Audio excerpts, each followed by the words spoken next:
Alhamdulillah alladzi bi ni'matihi tatimmus shalihah.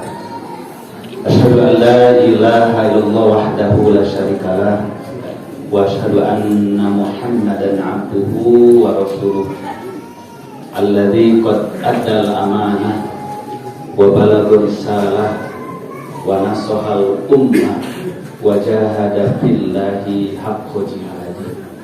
Amma ba'du.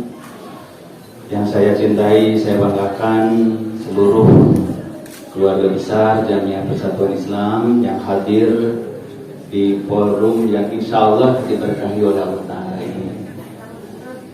Yang terutama para pimpinan, baik yang mewakili pimpinan wilayah Persatuan Islam Jawa Barat, pimpinan daerah Persatuan Islam Kabupaten Bandung, pimpinan cabang Ranca Bali, Ustaz Taufik, Ustaz Haji Nana, yang biasa ketemu saya di Tangerang, sekarang di sini, atau ketemu kalau lagi kajian di Masjid At-Taqwa Garuda Cengkareng. Saya juga surprise, kok beliau mengundang tapi asalnya Ranca Bali gitu. Makanya saya iakan, sekaligus memang saya Sabtu ini sedang di Bandung karena untuk finalisasi pengumuman tazkiyah sore ini, insya Allah mohon doanya. Yang saya cintai, saya banggakan para pimpinan di PSG ya, Persis Sport Group, mudah-mudahan terus semakin berkembang dan jaya. Amin. Mengembangkan sayap dakwah yang berbeda dari aspek olahraga. Dan kita di Jamiah Persatuan Islam di periode tazkiyah tahun ini memang sudah masuk bidgar baru. Ada bidgar kesehatan, kemudian dan lingkungan hidup, sehingga di dalamnya kesehatan itu ada aspek olahraga tentunya sebagai sarana. Nah, mudah-mudahan bisa lebih dikembangkan lagi dan diwadahi lebih terarah. Maka harapan kita ke depan, PSG menjadi salah satu dari unit jamiah yang bergerak dakwah melalui dunia olahraga, insya Allah. Nah, seperti apa formatnya? Tentu nanti PSG bisa membentuk tim bagaimana menyusun kaifiat kerjanya atau pedoman kerjanya, nah, sehingga bisa menjadi salah satu terobosan program baru di dalam jamiah kita ke depan, di dalam menjawab berbagai macam tantangan. Begitu pula yang saya cintai, saya banggakan para anggota PSG, baik ibu-ibu, bapak-bapak, pemuda-pemudi, ini lintas cabang, lintas wilayah, bahkan lintas batom, lintas gender. Dari mulai santri sampai ibu-ibu juga ada. PSG Wati harus ada ya. Udah PSG Wati. Girl ya. PSG Sport Girls katanya. Saya merasa bahagia bersilaturahim di keluarga besar Jamiah Persatuan Islam yang dimediasi oleh PC Ranca Bali ini, juga oleh PSG, untuk bisa bertatap muka dengan para jamaah sekalian. Pertama, kita memang hidup sekarang ini di suatu zaman yang salah satu ikon pentingnya adalah persaingan. Ikon pentingnya adalah perlombaan. Ikon pentingnya adalah kompetisi. Apa hakikat dari kompetisi, perlombaan, persaingan itu? Adalah mencari yang terbaik. Apapun cari yang terbaik. Jadi sekarang ini bukan zamannya lagi orang asal-asalan gitu. Asal sholat, asal puasa, asal ibadah, asal infak, asal olahraga. Tapi orang akan selalu mencari nilai plus. Nah, apa nilai plus dari itu semua? Ini inti daripada yang disebut dengan persaingan, yang disebut dengan kompetisi, yang disebut dengan perlombaan. Bagaimana menurut ajaran Islam hakikat perlombaan, persaingan, kompetisi? ajaran Islam ini sebagai ajaran yang sempurna, segala aspek pasti akan diakomodir dan diarahkan pada yang baik.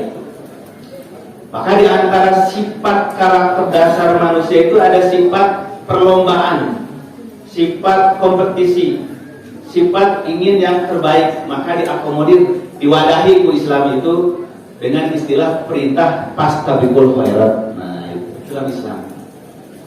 Mawi ayat 3 ayat dalam Al-Quran menggambarkan bahwa memang Islam ini mendorong kemajuan melalui semangat bersaing yang sportif. Dan semangat bersaing yang sportif itu salah satunya ada di dunia olahraga, salah satunya gitu. Padahal intinya ada dalam segala hal. Orang itu harus bersaing dalam yang positif, berkompetisi yang objektif dan positif, itu kunci keberhasilan. Coba Bapak Ibu sekalian ya, kita dipilih oleh Allah jadi seorang hambanya, jadi manusia, terlahir ke dunia. Itu hasil persaingan yang ketat kita itu, gak sembarangan. Persaingan yang ketat apa? Sejak di bahannya, sejak di bahan bakunya. Apa bahan baku manusia itu? Nutfah, sperma. Sehingga Al-Quran mengatakan walaqad khalaqnal insana min sulalatin min tin. Kami jadikan manusia ini dari saripati tanah. Nah, jadi sebelum manusia saja masih dari saripati tanah, Allah sudah pilihkan bahan manusia yang terbaik. Tidak bisa jadi bahan manusia yang jelek. Dari mana? Padahal tanah juga. Tapi Allah pilih sulalah min tin, saripati tanah yang paling berkualitas. Tidak sembarang saripati tanah. Bagaimana saripati tanah itu diproses oleh Allah setelah dipilih yang terbaik tadi, setelah bersaing dengan tanah-tanah yang lain.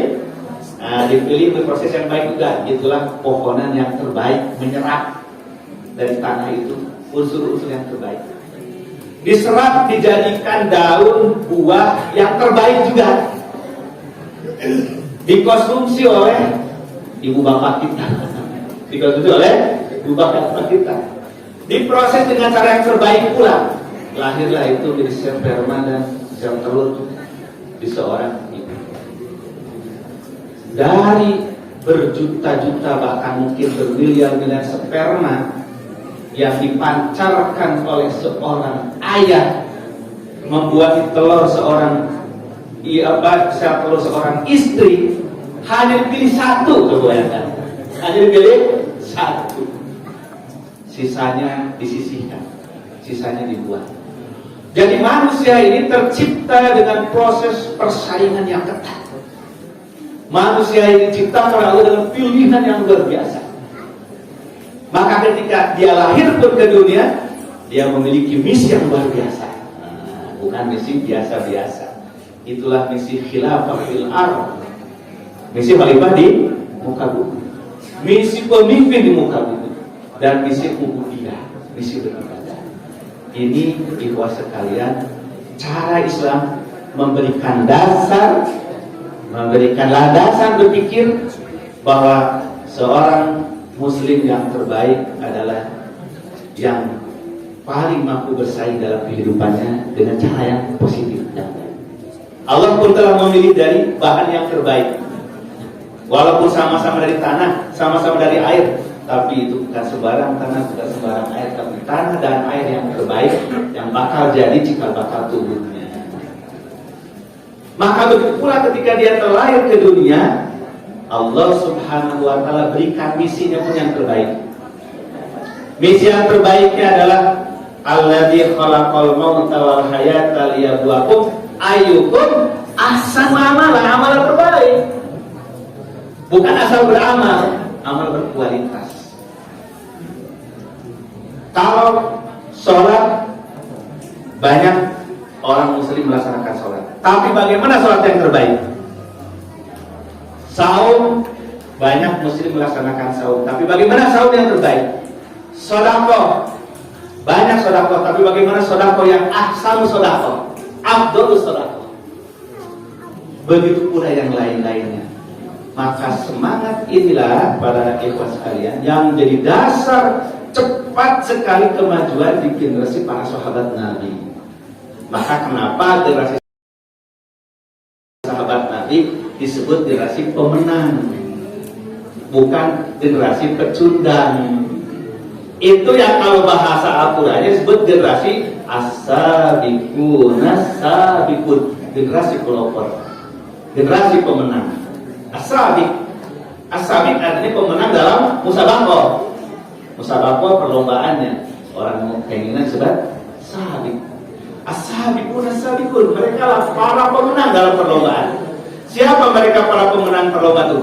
Mereka lah yang berhasil menjadikan dirinya yang terbaik dalam segala hal ahsan amalan. Maka Al-Quran memberikan kebebasan orang beramal yang positif selama itu bukan yang haram untuk dijadikan ahsan amal-amal terbaik. Jadi bisa sholat yang terbaik, saum yang terbaik, sedekah terbaik, olahraga terbaik, mancing terbaik kan gitu.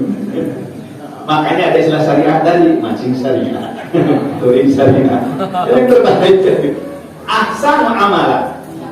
Ini yang dibutuhkan. Dan disinilah rahasianya, ikhwan sekalian, para bapak sekalian.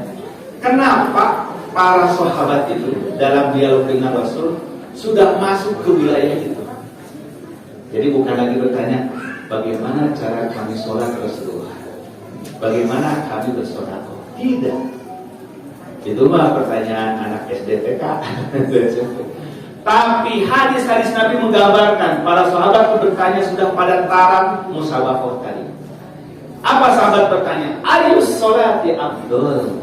Wahai Rasulullah, sholat seperti apa yang paling hebat, paling utama? Nah, ini namanya semangat berkompetisi. Jadi bukan kumaha cara sholatnya Rasulullah menyunah.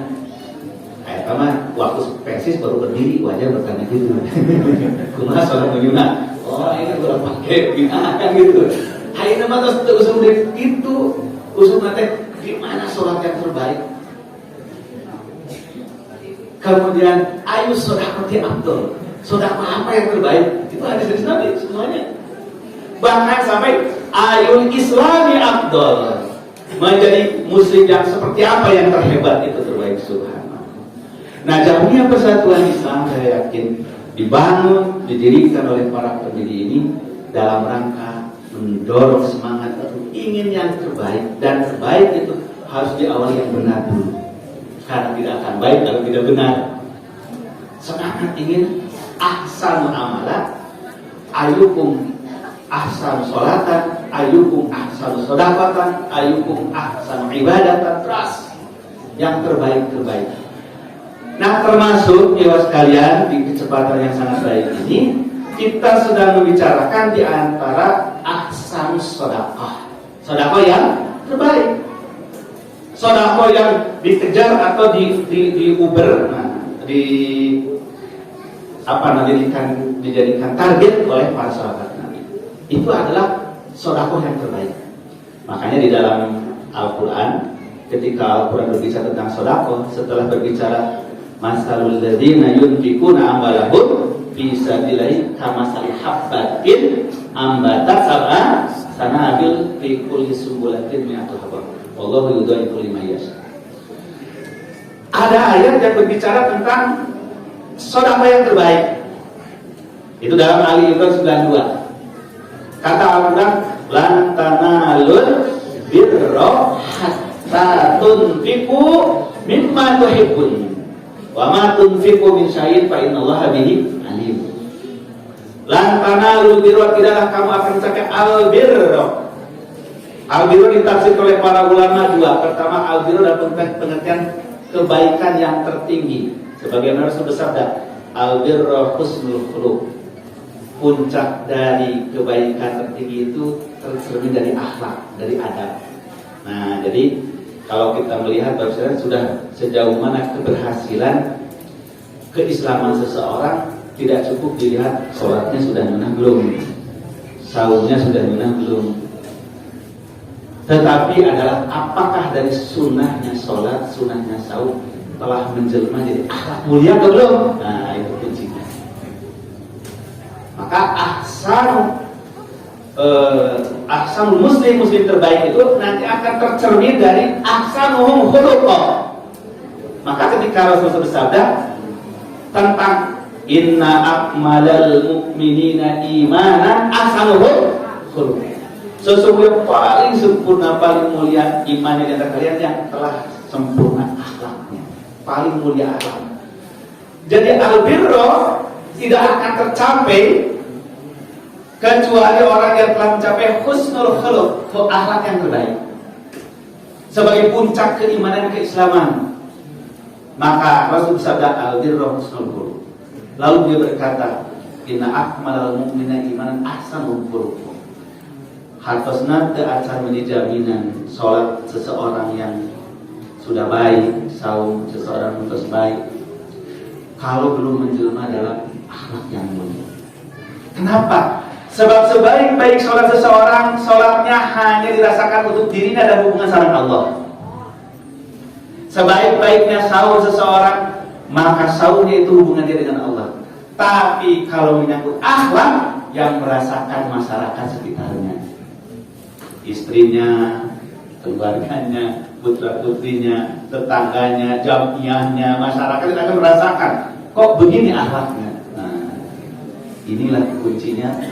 Al-birro itu ditafsirkan al-husnul khuluq. Tapi sebagian ulama menafsirkan lantanalul birro ay al-jannata. Jantan mual asup ka surga aranjeun teh.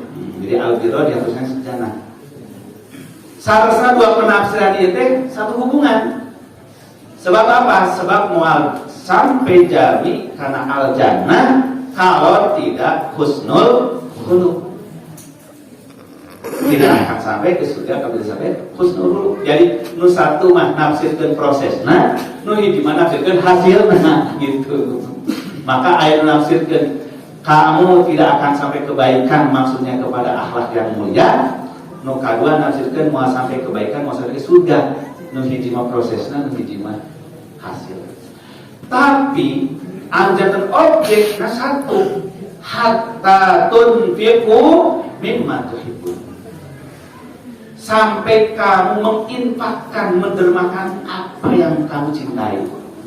Jadi ternyata kan kuncinya itu dalam cinta, dalam mahabbah. Inilah filosofi cinta yang terdalam dalam Islam, yang menjadi ruh seluruh kebaikan.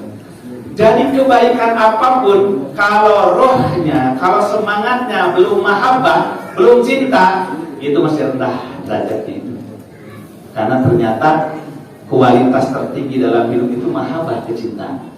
Orang boleh bersedekah, tapi apakah dasarnya dari cinta? Bukan. Orang bisa sholat, tapi apakah sudah dasar dari cinta? Bukan. Orang saum, apakah sudah dasar cinta? Belum. Itu yang akan menentukan sudah al-birro atau belum. Nah, gitu. Maka kita, Bapak Ibu yang dirahmati Allah, dalam segala hal ini sedang menanamkan diri dalam beramal.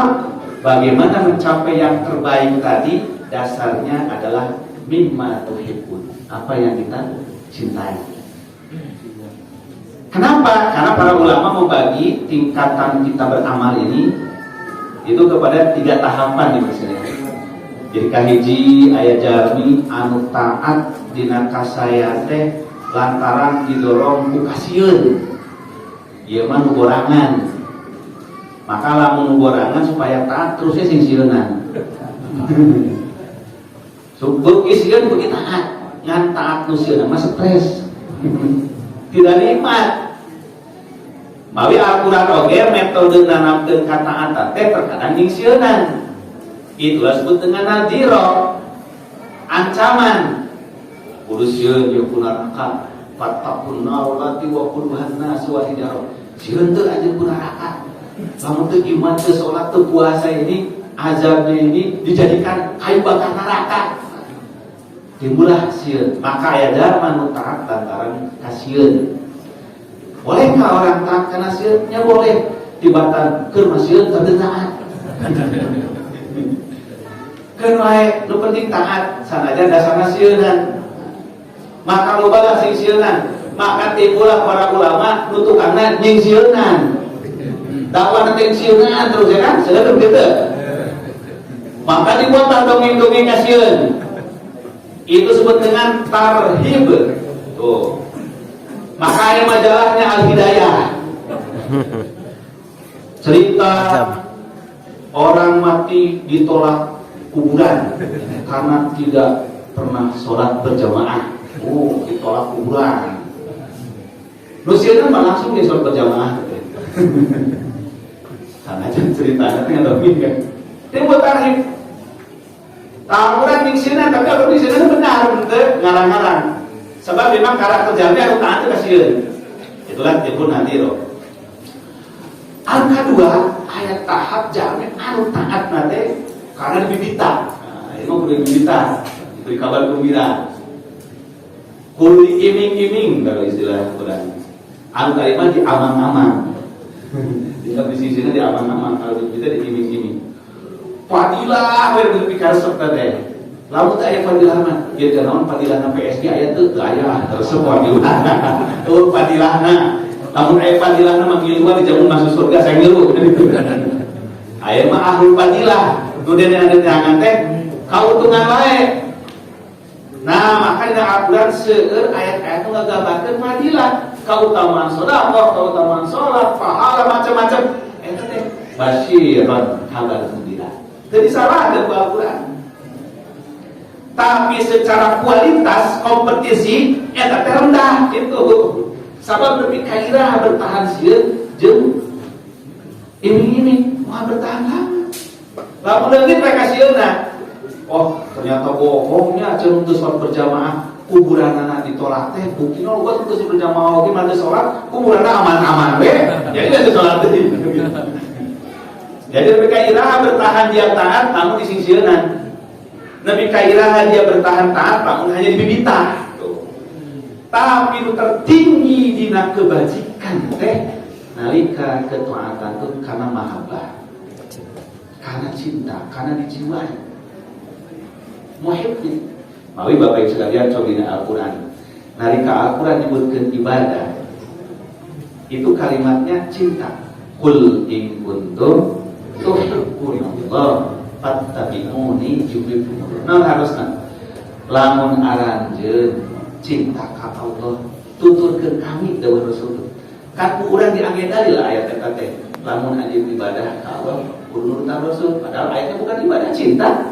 Terus teh sawi lamun aranjeun cinta ka Allah. Kan ieu mah Ustaz perintah cinta lain perintah ibadah kudu ka Rasul. Kan itunya. Nunggu mengikuti Rasul lain ibadah cinta dan tekul ikutum takbudun Allah fattabi'uni ta ayat dalilnya. Lamun hanya ibadah ke Allah kudu mengikuti Rasul enggak ada dalilnya. Yang ada dalilnya qul in kuntum tuhibbun Allah. Lamun hanya cinta ke Allah ikuti Rasul. Naon sababna? Kok ulama diartikan jadi ibadah cinta teh. Sabab ternyata cinta itu ibadah tertinggi. Ibadah tertinggi mahabbah, maka diambil yang tertinggi dalam ayat itu. Lamun anda bener ibadah ke Allah, ibadah nuges sampai pada derajat cinta, tidak akan diperoleh kecuali begitu Rasulullah sallallahu alaihi wasallam. Jadi qul in kuntum tuhibbunallah ay qul in kuntum ta'budunallah haqqa ibadatihi. Namun anda ibadah kalau benar-benar ibadah sampai ke mahabbah itu sedang menentukan Rasulullah. Kumargi eta ibadah apapun, ibadah mahdoh, ibadah muamalah, sadayana makom tertingginya adalah mahabbah, nalika kecintaan. Maka kata Al-Quran lantana ludirro hatta tunfiqu mimma tuhibbun. Namun ada demikian cinta. Karena itu bukan besarnya, bukan kualitasnya, tapi bagaimana kualitas mahabbah nu aya dina amal ibadah kurang sadaya. Nah, nu abot teh biasanya bagaimana memupuk mahabbah tadi. Bagaimana menanamkan kecintaan kita dalam kebajikan. Nah, bagi namanya kalau sudah mahabbah, nanti orientasi amal itu adalah kepada kemanfaatan dan kegunaan. Bukan hanya untuk dirinya tapi orang lain. Maka di antara ciri amal terbaik adalah a'domuha naf'an, nalika tos maparing manfaat besar kepada dirinya, keluarganya, orang lain. Makin besar manfaatnya, makin besar nilai kualitas amal itu. Itulah sabda Allah, itu Rasulullah anfa'ukum lin. Jadi qul in kuntum tuhibbunallah, ay qul in kuntum ta'budunallaha haqqa ibadatihi. Namun ada ibadah, kalau sabda benar-benar ibadah sampai ka mahabbah, itu sedang menunjukkan Rasulullah. Kumaha eta ibadah apapun, ibadah mahdo, ibadah muamalah, sadayana makom tertingginya adalah mahabbah, nalika kecintaan. Maka kata Al-Quran, lan tanalu birra hatta tunfiqu mimma tuhibbun. Namun ada demikian cinta. Karena itu bukan besarnya, bukan kualitasnya, tapi bagaimana kualitas mahabbah nu aya dina amal ibadah kurang sadaya. Nah, nu abot teh bahwasanya bagaimana memupuk mahabbah tadi. Bagaimana menanamkan kecintaan kita dalam kebajikan. Namun bagi namanya kalau sudah mahabbah, nanti orientasi amal itu adalah kepada kemanfaatan dan kegunaan. Bukan hanya untuk dirinya tapi orang lain.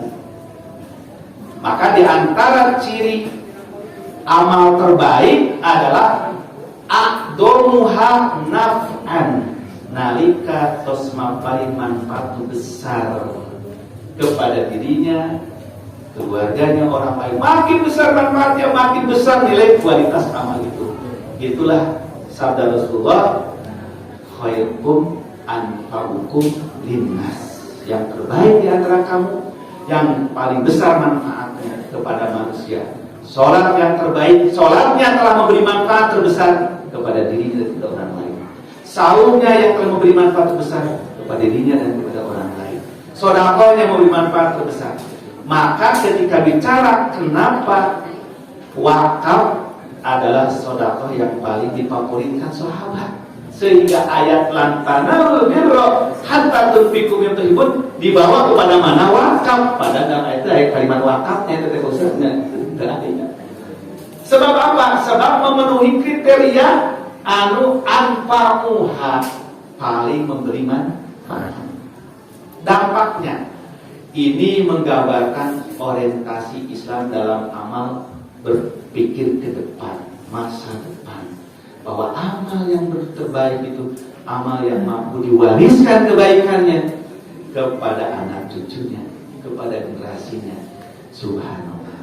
Coba tinggal di Bapak Ibu dan Saudara. Persatuan Islam bisa eksis seperti sekarang ini, Citalah bisa berkembang, itu karena semangat wakaf.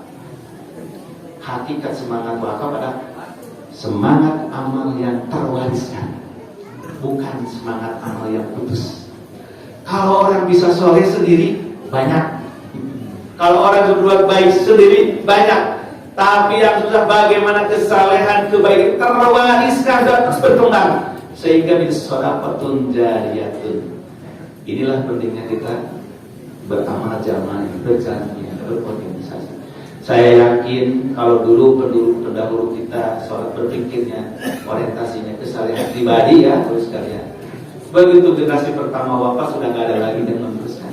Tidak ada lagi cabang presiden Citalah, tidak lagi pesan, tidak lagi anak-anak yang telah ribuan menjadi alumni. Ini semua terjadi karena semangat kualitas yang terbaik, semangat amal yang didasari oleh apa? Yaitu kompetisi amal yang terbaik, ayyukum ahsanu amala. Nah karena itu saya menyambut gembira luar biasa semangat dari pimpinan cabang, pimpinan pesantren mengembangkan sehingga mendorong sebahagian dari para agnia kita untuk berkontribusi lebih nyata lagi yang berwakaf dengan wakaf tanah itu akan abadi jariah dengan tanahnya, yang wakaf dengan uang diinvestasikan bangunan, diinvestasikan pendidikan akan terus berkembang. Semakin banyak santriwan-santriwati kita, alumni-alumni kita, dai-dai kita yang bermanfaat bagi umat, maka sudah tidak bisa dihitung lagi ini bonus amalnya dari mana datangnya, itu saking banyaknya. Maka saya yakin dengan cara seperti ini, apa yang diimpikan oleh kita semua melahirkan generasi yang terbaik, generasi berkualitas, generasi yang kompetitif di tengah gelombang persaingan yang luar biasa. Kita sebagai umat, khususnya Jamiah Persatuan Islam, akan mampu tampil lebih baik lagi insya Allah. Semoga semangat memberi manfaat ini baik dari PSG, baik di pimpinan cabang, di pesantren, terus dikobarkan. Jadilah kita umat pelopor, jadilah kita generasi sabikun di tengah gelombang disrupsi. Bagaimana di tengah gelombang kemunduran moralitas, akhlak seluruh bangsa dalam segala aspek, kita berdoa semoga kita bisa tampil menjadi bagian generasi penyelamat bangsa dan generasi penyelamat umat insya Allah. Saya kira ini saja mungkin sambutan rasa syukur saya atas nama pimpinan.